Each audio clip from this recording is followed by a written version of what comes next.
So as leaders, do we need to be courageous? Yes. So we need to do what's uncomfortable when we don't feel good about ourselves. And so as leaders, if you want to have a team that is courageous, what do you have to do as a leader? Courageous. You have to model. You have to model courage. If I'm a coach or a captain who's asking my team to be vulnerable, what do I have to be? If I'm a coach or captain who's asking my team to be selfless, what do I have to be? If I'm a coach or a captain who's asking my team to stay calm under pressure, what do I have to do? How many times do we have leaders screaming at us to stay calm? I think my one takeaway from today is yes, and it's a saying that we learned today that's kind of being able to take other people's perspectives and put it together with your own perspective and, validate, what's going on in life. Sometimes you can't control everything, and just, yes, and. So today we started with just like a breakfast and coffee, and everybody was able to introduce each other and meet each other within our conference. And then we started with our first speaker, and we talked about leadership and what it means to be a leader. And we were able to interact with each other and how special that was, because you came with teammates or people that you already knew, and then you met more people and you got to step out of your comfort zone.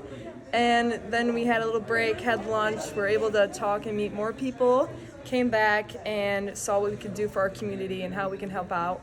And then we all came together as a group and talked and discussed what our schools and what we can do within that.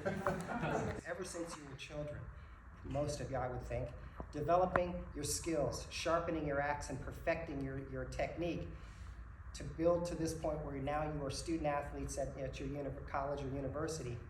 What capacity is represented in this room? That practice and competition that you've perfected over years.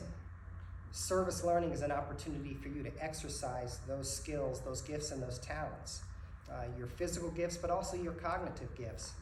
And that's what I see when I see a college or university and I see athletic programs. Yes, I see talented men and women, but as the executive director of a youth development nonprofit, what I see when I look at your faces, I see capacity, the opportunity to stand in the gap and fill voids that exist in our society. I think my biggest takeaway from today was just seeing that no matter the level of sport that you're playing at, you have a direct impact on your community and the people that surround your school and the city that you live in. I think I really learned that even though I'm playing at the D3 level, I can have a huge impact on my city and younger kids that might be looking up to me and my teammates. Definitely going to take away kind of how to put myself out there. Travis talked about, putting yourself in uncomfortable situations, making yourself courageous. And I think that's definitely something that was kind of eye-opening for me and something I'm like, oh, I need to be doing that more.